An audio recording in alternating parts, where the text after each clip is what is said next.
Sabi nila, normal lang naman sa isang relasyon ang pag-aaway. Ito raw kasi ang makakapagpatibay sa samahan na meron kayo. Pero syempre, medyo nakakarindi na rin kung halos araw-araw wala na kayong ibang ginawa kundi ang mag-away. Well, medyo guilty ako sa part na yan. Ako kasi yung tipo ng taong hindi nakikipagtalo. Ayokong ako ang nababara sa isang awayan. Palaban din kasi ang personality ko. Oo nga pala, bago ko makalimutan, magpapakilala muna ako. Tawagin niyo na lang sana ako sa pangalang Rose, isang avid listener ng programa ninyo. Actually, matagal ko na talagang gustong magpadala ng sulat sa inyo. Alam ko kasi na marami ang makaka-relate sa kwentong isi-share ko sa lahat. At syempre, sigurado akong makakapagbigay din ito ng aral sa mga nakikinig ngayon. Lalong-lalo na sa mga magulang na tulad ko. Noong mag-boyfriend-girlfriend pa lang kami ng asawa kong si Denise, para na talaga kaming aso't pusa kung mag-away. Bangayan dito, sigawan doon. Pero sa totoo lang, sobrang mahal ko ang asawa ko. Kaya ko nga siya pinakasalan, di ba? Kaya lang, kahit noong kasal na kami, hindi pa rin talaga natatanggal ang ganong problema sa pagsasama naming dalawa.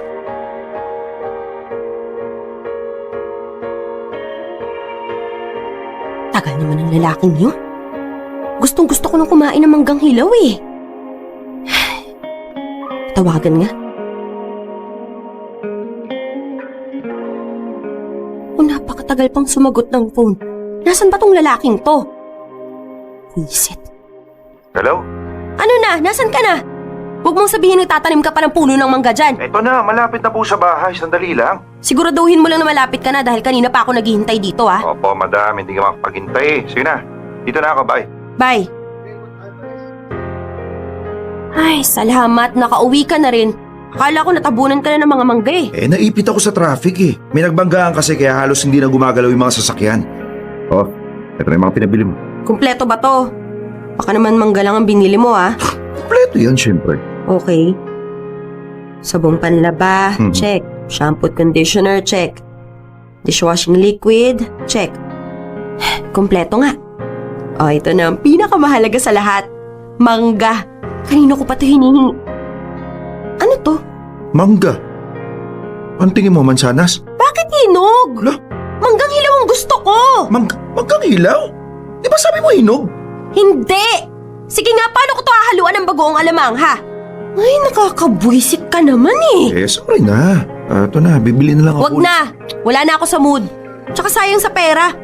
Rati na lang kasing lumilipad ang isip mo, kaya yan, nagkamali ka na naman ng binili.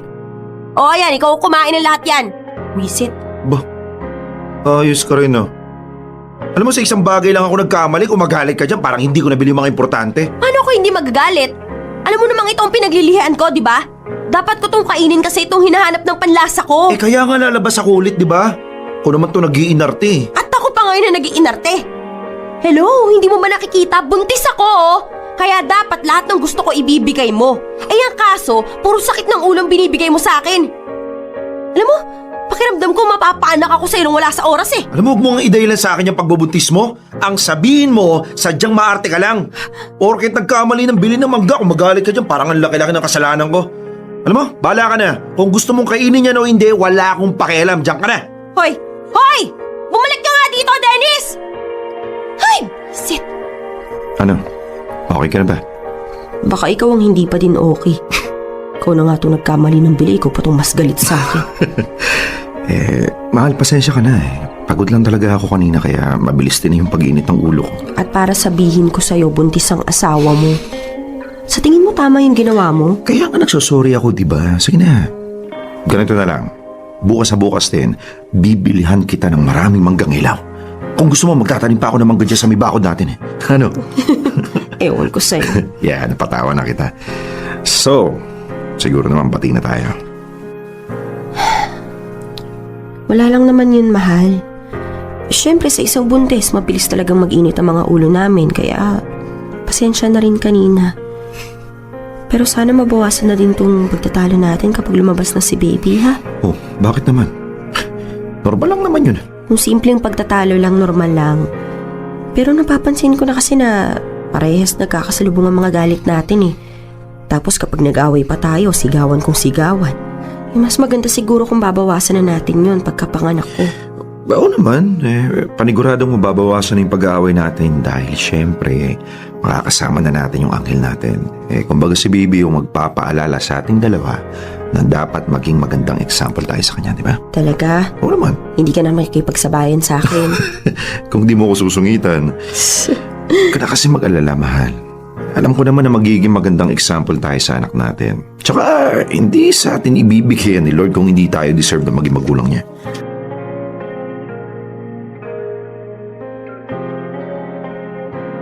Ganyan ang pagsasama namin dalawa.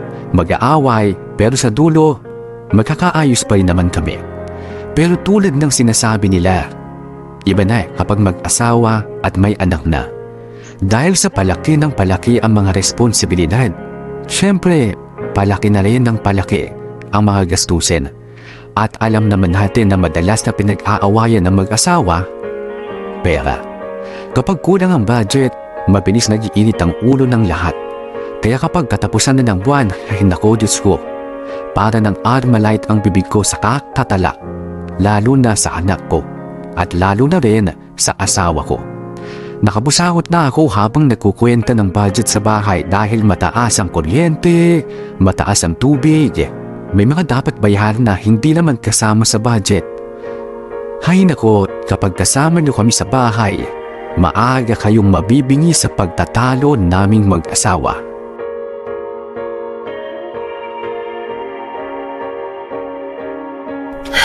Sana dumating ng papa mo para matapos ko na tong pagbabudget ko.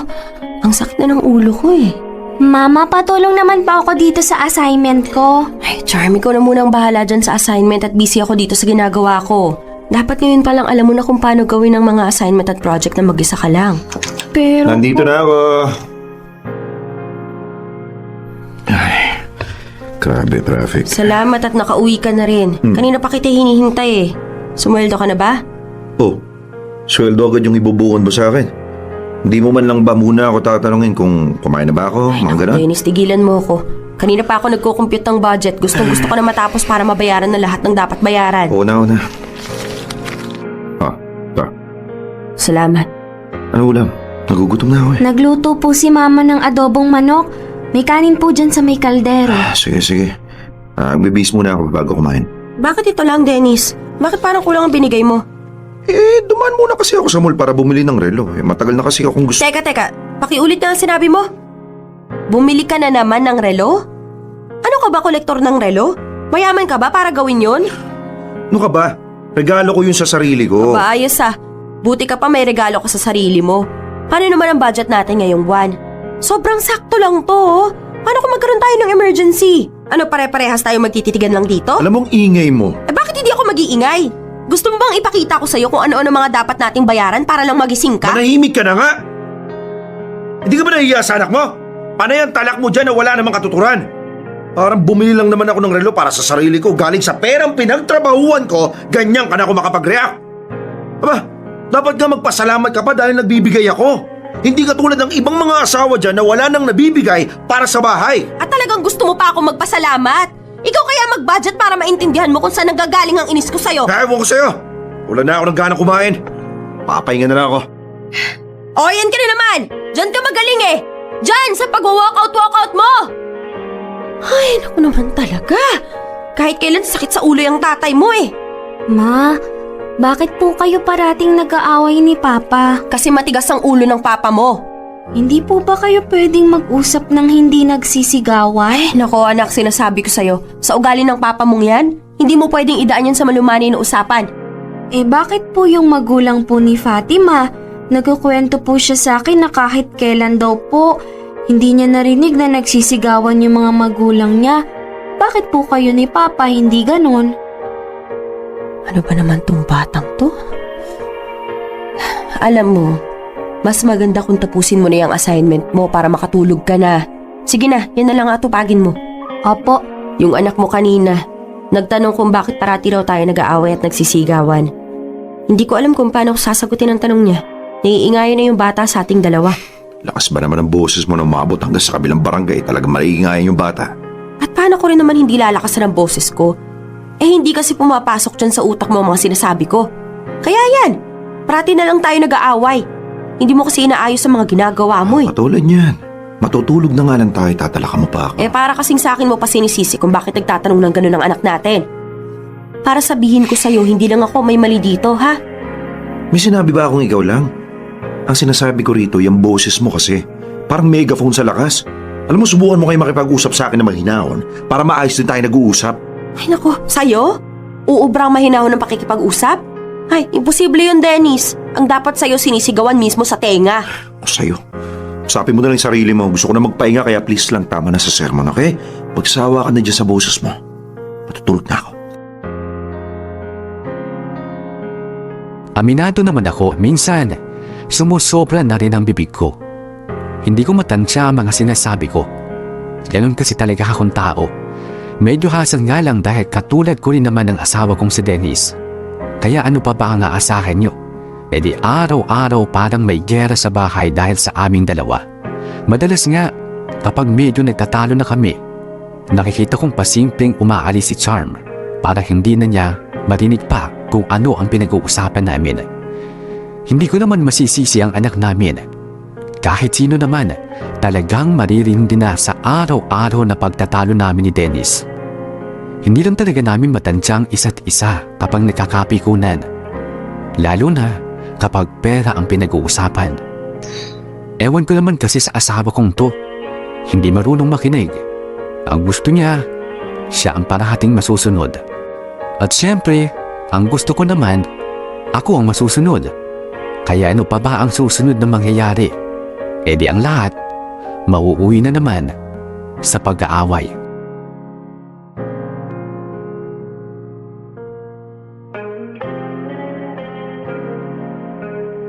Huwag kang wala doon. Tama. Wala na pala yung spaghetti. Hindi na lang marami akong niluto. Ma, paubos na po yung spaghetti sa labas. Anak, ito na. Maglalabas na ako ng panibago. Ano pang ubus doon? Juice po. Sige. Ano ba yan? Nalilito na ako sa mga gagawin ko. Ang daming bisita. Nasaan na bang tita Emmy mo? Nasa labas po, nag-aasikaso po ng mga bisita. Sige. Oo nga pala, nasaan ang papa mo? Di niya ako tinutulungan dito. Nasa labas din po nakikipag-inuman po, lasing na nga po Ano? Nagsabi siya sa akin hindi siya inom ngayon nandun po siya Nakikisabay pa siya sa mga iintindihin ko ngayon. Sige na anak, pumunta ka na sa party mo at papagalitan ko lang ang tatay mo. Mga para, inom pa! Ang patayang galak sa loob, ubusin natin lahat yun. Cheers! Pre, di kaya magalit yung misis mo sa ginagawa natin? Kung sa misis ko yan, ako. Kanina pa ako binato ng bote nun. Sus pare, kaya nga party. Ba't niya ako papagalitan, di ba? Bakit nga ba ha? Dennis, pinag-usapan na natin to, di ba? Ano nga ba sinasabi ko, pare? Lagot ka na.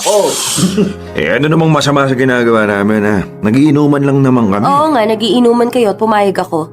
Pero wala akong sinabing maglasing ka ng ganyan. Mahiya ka nga sa anak mo. Ayos lang yan. Tumayo ka na dyan. Umayos ka, tulungan mo ako sa kusina. Ba't kita tutulungan doon? Trabaho mo yan, di ba? Ano? Anong sinabi mo? Ang sabi ko, trabaho mo yan! Yan ba't mo uutusan sa bagay na dapat ikaw yung gumagawa? Ang kapal din naman ang mukha mo Tumayo ka nga dyan. Birthday party ka ng anak mo, kaya trabaho mo rin to. Ma, Pa, bakit na naman po kayo nag-aaway? Wala. Sige na, mag-enjoy ka lang sa party mo. Paano mag-enjoy yung bata kung rinig na rinig ng lahat dito boses mo? Pakatalakera mo kasi. Manahimik ka nga dyan. Ikaw nga hindi ka nahihiya dyan na naglalasing ka sa birthday party ng anak mo. Charm, saan ka pupunta? Charm! Kasalanan mo to Dapat pagbalik ko nakatayo ka na dyan dahil kung hindi, papaubos ko lahat yan sa'yo ng sabay-sabay. Charm? Anong ginagawa mo dito sa labas? Halika na. Pumasok na tayo sa loob. Nandun ang mga kaibigan mo. Ayoko po, nahihiya po ako Bakit ka naman mahihiya? Ma, bakit kailangan niyo pa pong mag-away ni Papa sa harap ng mga bisita natin? Nakakahiya po yung ginawa niyo kanina Yang papa mo naman kasi. Parating sinasagad ang inis ko sa kanya kaya nagagalit din ako. Pero sana po, Mama, Wag naman po kayo ganun magalit. Nakakahiya po eh. Tsaka birthday party ko po to, diba? Dapat ako po yung iniisip nyo. Pasensya ka na anak ha. O sige, magpa-promise si mama na hindi na yun mauulit. Kakausapin ko ng papa mo. Parati naman po kayo nagpa-promise sa akin na hindi na kayo mag-aaway ni Papa. Pero wala naman pong araw na hindi po kayo nag-aaway. Hayaan nyo na lang po, Ma. Sanay na po ako sa inyo ni Papa. Papalik na po ako sa loob. Nahihiya na rin naman kami sa anak naming si Charm. Wala na kasi siyang ibang nakikita kundi ang pag-aaway namin ni Dennis. Naaminado naman kami na minsan hindi namin kayang ilugar ang tinis sa isa't isa. Sinusubukan naman namin mag-asawa na maging kalmado lang kapag may problema. Kaya lang, may mga pagkakataon na talagang sinusubukan ng pagtitimpi ko. Na minsan, ay hindi pala, madalas pala, hindi marunong umintindi ang asawa ko. Na para siyang bata na dapat ko pang intindihin. Alam mo yun, imbis na tulungan niya ako sa mga problema namin, nagtatalo pa rin kami. Sa paglipas ng ilang taon, walang pinagbago ang pagsasama namin ni Dennis. Away dito, samunan doon. Kaya naman halos araw-araw, hindi normal ang lahat sa bahay kapag walang pag-aaway naming mag-asawa. Mas lalo pang naging mabigat nang mag-umpisang magrebelde si Charm. Noong 18 years old na siya, napapansin na kasi namin na parati siyang bagsak sa mga subjects niya. O di kaya naman, hindi lang matanggap na maraming nangyayari sa kanya kada linggo. Hindi siya pumapasok sa klase. At iba pa, nakakapagod na rin paminsan-minsan. Problema na nga sa bahay, sa pera, at pati ba naman sa anak namin.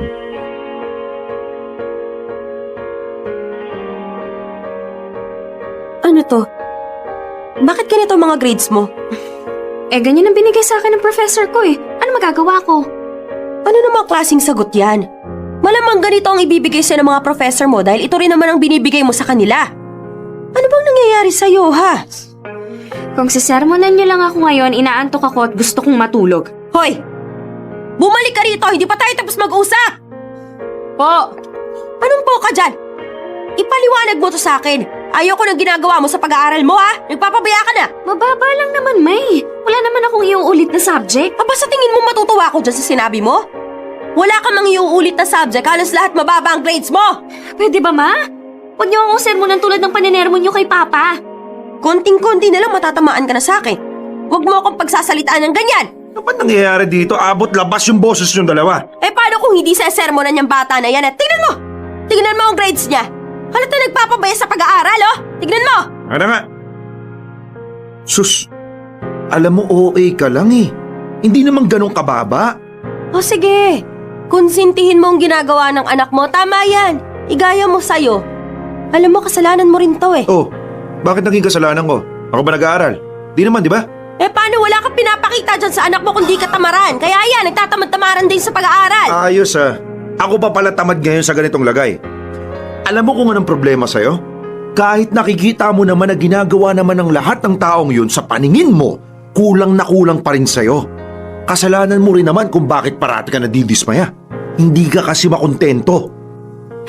Ang sabihin mo, sadyang tamad ka lang talaga. Kaya ganyan na nangyayari, ginagaya ka ng anak mo. Ganyan yan kasi parati mong sinisermonan. Alam mo kung hinahayaan mo lang Ano? siya. Gusto mong hayaan ko siya? Para ano? Maging patapan ng buhay niya balang araw? Na hindi siya marunong magseryoso? Hindi ganun yung ibig ko sabihin. Ang punto ko dito, hayaan mo siya sa ginagawa niya. Matatawan din naman yan eh. Masyado ka lang kasing mahigpit. Teka nga, nauntog ka ba? Tapos nagka-amnesia. Bakit parang nakalimutan mo yata maging magulang? Hindi dahil sa nakalimutan kong maging magulang, sadyang magkaiba lang tayo kung paano ang pagiging magulang. At dahil dyan sa ginagawa mo, tignan mo ang nangyayari sa anak mo. Tignan mo. Nagpapabaya, di ba? O sige ngayon, sabihin mo sa akin na tama yung ginagawa mo. At least ako may ginagawa. Ikaw, anong ginagawa mo para sa anak natin? Wala! Hinahayaan mo lang siya sa ginagawa niya kahit na alam mong mali. Dahil hinahayaan ko siyang ma-realize niya yung mali niya. At paano kung hindi niya ma-realize? Ano ka ba naman, Rose? May isip na yung anak mo, tignan mo! Anong akala mo dyan? Manikang desuse na ikaw yung magmamanipula. Hindi ganun ang ginagawa ko. Ang punto ko dito... Tama na! Kulang na lang magpatayan kayo dito sa harapan ko ah! Hindi ba talaga kayo mapupunta sa puntong mahihiya kayo sa akin? Aba! Kung makapagtaas ka ng boses sa amin, parang hindi mo kami mga magulang ah! Bastos ka! Ako ba talaga ang bastos, ma? Ako ba talaga ang walang galang? Hindi ba kayong dalawa ni Papa? Manahimik ka na, Charm, ha? Hindi ko nagugustuhan lumalabas siya sa bibig mo. Basta ko hindi ko na nagugustuhan yung mga nakikita ko sa inyo. Parehas kayong hindi marunong maging magulang. Hindi ka namin pinalaki na maging ganyan ka, bastos, ha? Yan ang mahirap sa inyo eh. Ngayon lang ako nakipagsagutan sa inyo pero ganyan agad yung reaksyon nyo. Pero kayo halos araw-araw kayo nagsasagutan sa harap ko. May narinig ba kayo sa akin? Wala naman, di ba? Siyempre sasabihin niyo sa akin, anong karapatan kong magreklamo ay anak niyo lang naman ako. Hindi niyo ba alam kung anong epekto ng mga pag-aaway niyo sa akin? Kung gano'ng kahihiyan yung binibigay niyo kapag nagsasagutan kayo kahit sa harap ng ibang tao? Hindi, di ba? Paano kayo hindi mahihiya sa akin? Wala naman kayong ibang inisip kundi yung mga sarili niyo. Kahit man lang sa akin, hindi kayo nahiya. Charm. Ano ma? Mangangako na naman kayo na hindi na kayo mag-aaway. Kotang-kota na kayo sa mga pangakong hindi niyo naman tinutupad. Kaya kung ganyan lang din naman yung ginagawa niyo, wag niyo na lang sabihin. Hindi rin naman ako aasa na magbabago kayo ni Papa eh. Ganyan na kayong dalawa eh. Wala naman akong choice.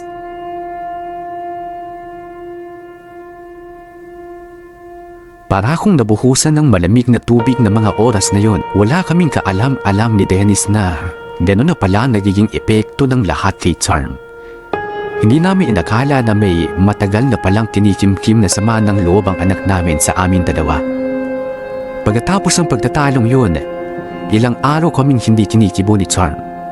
Ang naisip naming paraan, hayaan na lang muna siya. Ayaw naman namin na piliting ayusin ang lahat kung masama pa rin ang loob niya sa amin. Kaya ang nangyari, para kaming hangin ni Dennis na dinadaan-daanan lang ng mismong anak namin. Ay, nasa na ba ang dalawang yun? Dennis! Charm! Kakain na tayo! Oh, si Charm. Ewan ko, baka tulog pa. Kaya muna matulog yung bata, weekend naman ngayon, walang pasok eh. Nako, hindi pwede. Masamang magpalipas ng agahan. Charm! Charm, halika na rito. Kakain na tayo. O, itong kanin. Salamat. Nasa na bang batang yun? Sandali, mauna ka na kumain dyan. Gigisingin ko lang yung isa. Sige, sige.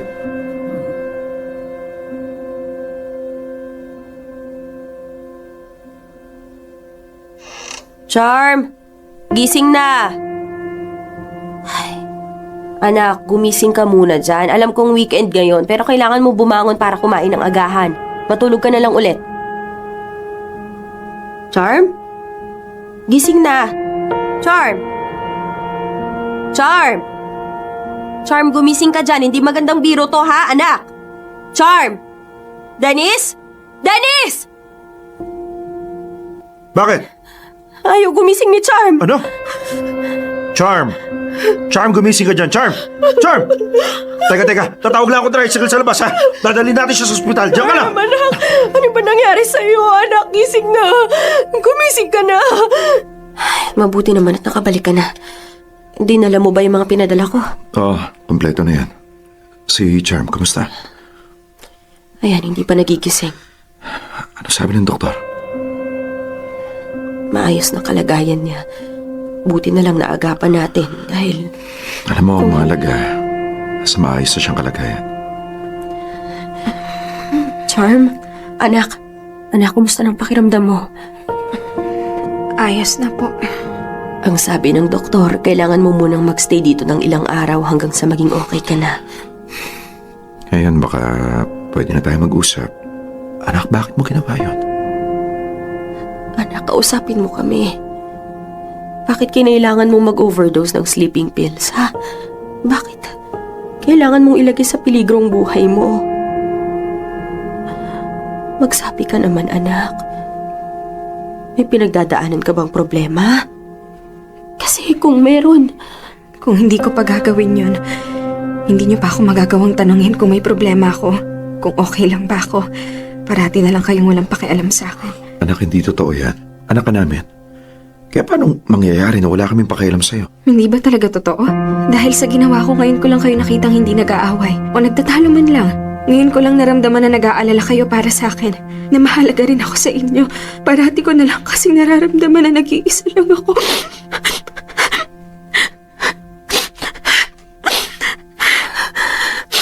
Anak, hindi ka nag-iisa. Nandito kami ng papa mo. Pero hindi po yun yung pinaparamdam niya sa akin. Masyado kayong busy sa mga trabaho niyo. At syempre sa pakikipag-away sa isa't isa. Ano bang akala niyo? Madali lang para sa akin na makita kayong hindi nagkakaayos. Kung alam niyo lang, sobrang naiinggit po ako sa mga kaibigan ko. Kasi buti pa sila, nakikita nila kung paano nagmamahalan yung mga magulang nila. Eh yung sa akin, hindi ko nga alam kung ganyan na ba talaga kayo dati pa o nagkaganyan lang kayo nung dumating ako. Ako pa ba yung naging malas? Anak, hindi. Alam mo, wag mo sasabihing malas ka. Kasi hindi mo to problema. Kung ano man yung pinag-aawayan namin ng mama mo, hindi mo kasalanan yun. Hindi ko nga kasalanan pero apektado ako. Kasi wala akong malapitan sa inyo. Kasi sa isip ko yung pagsasama nyo nga magulo, paano nyo pa ako matutulungan? Kaya ayun, naisip ko na lang, baka mas maganda kung mawala na lang ako. Ganun din naman yun eh. Hindi nyo rin naman ako nakikita. Hindi ko rin naman kayo nararamdaman. Kaya ano pang sense na nandito ako? Wala rin naman ako natatanggap na pagmamahal sa inyong dalawa.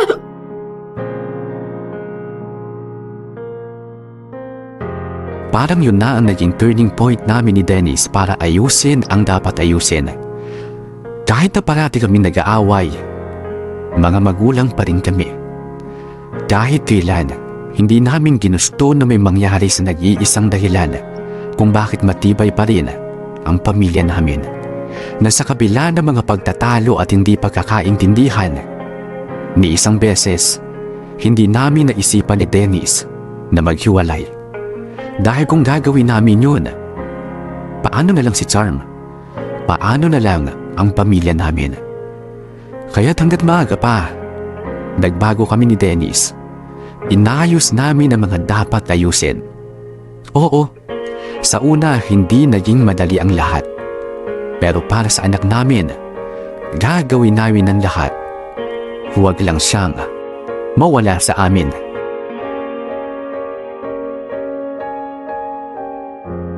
O yan. Okay na ako. Kompleto na yung mga dadaling ko. Yan lang ang dadalhin mo? Oo. Nagkasunod siya ng lahat ng dadalhin mo? Oo naman. Okay na yan. Sigurado ka, baka mamaya pagdating natin doon, saka mo sasabihin na may nakalimutan ka sa bahay. Hindi yan. Okay na yan. Anong meron po? Bakit kayo nag-iimpake? Nakalimutan mo naman na may pupuntahan tayo bukas, yung outing? Ay, oo nga po pala na wala sa isip ko. Tuloy po pala tayo doon? Oo naman. Para pare-parehas tayo makapag-relax lang. O, wag mong sabihin hindi ka sasama. Hindi pwede, anak, ha? Nako. Bago ka pa magsabi na hindi ka sasama, sige na mag-impake ka na. Maga tayo bukas. Sige po. Mahal, nasan nga pala yung regalo? Baka naman makalimutan mo ng dalhin. Ayaw nga pala. Nandito yung sa bag ko eh. Oh, good. Akala ko nakalimutan mo na. Sa tingin mo, magugustuhan niya yan? Magugustuhan niya yan. Pero bahala na. Tapusin na natin itong pag-iimpake para makapagpahinga na tayo na maga, ha? Sarap talaga magbakasyon, ha? Oo nga eh. Kung pwede lang magbakasyon at wag nang bumalik sa trabaho. Ikaw, anak, nagustuhan mo ba dito? Anong masasabi mo? Maganda naman po. Mukhang sosyalin. Ako ba? Siyempre, sosyalin to. Pinag-ipunan namin to ng mama mo kaya lulubusin namin to. Magbababa tayo sa dagat mamaya. Dapat lang. Sayang ang mga binaon kong swimsuits, no? Si Mama magsiswimsuit to. Teka, sino nagsabi sa kanya? Maliligo yan mamaya sa dagat na pajama at long sleeves yung suot niya. O hindi, no? Kahit ganito na ang edad ko, may ibubuga pa ang katawan ko. Ba? Kapag kulata naka-swimsuit dyan mamaya, Kaya tingnan mo. gandahan mo yung pagpili ng susuotin mong pajama mamaya para angat ka. Alam mo yan? Alam niyo po, parang ngayon ko lang to naranasan. Yung ganito kasaya. Yung kumpleto tayo. Yung hindi ko kayo nakikitang nag-aaway. Ginagawa lang naman namin ang pinangako namin sa'yo ng papa mo na hanggat maaari, babawasan na namin ang pagtatalo namin, lalo na sa harap mo. Ngayon lang kasi namin nakita na iba pala yung epekto sa'yo ng mga nakikita mo. Baka tumatatak sa isip mo na lahat ng pagsasama ay ganito. Ayoko lang naman dumating ka sa puntong ayaw mo magkaroon ng sarili mong pamilya kasi alam mo na, natatakot ka na baka magaya ka sa sitwasyon namin ng mama mo. Oo nga pala, may ibibigay kami sa'yo, anak. Regalo po? Para saan? Hindi ko pa naman po birthday. Wala lang gusto ko lang namin bigyan ng regalo. Mahal, nasa na? Oh, ito na. Ayan, anak. Para sa'yo niya. Buksan mo na. Ano po to? Photo album? Oo, pero kami mismo yung gumawa niyan para mas special. Nilagay namin lahat dyan ng mga paborito naming mga litrato mo. Natin 3. Anak, alam namin na malaki yung pagkukulang namin sa'yo ng papa mo. Alam namin na kung bibigyan ka lang ng pagkakataon, hindi kami yung pipiliin mong magulang. Ma, hindi naman po sa ganun. Naiintindihan naman namin yun, anak. Kaya ngayon parehas kaming humihingi ng tawad ng papa mo.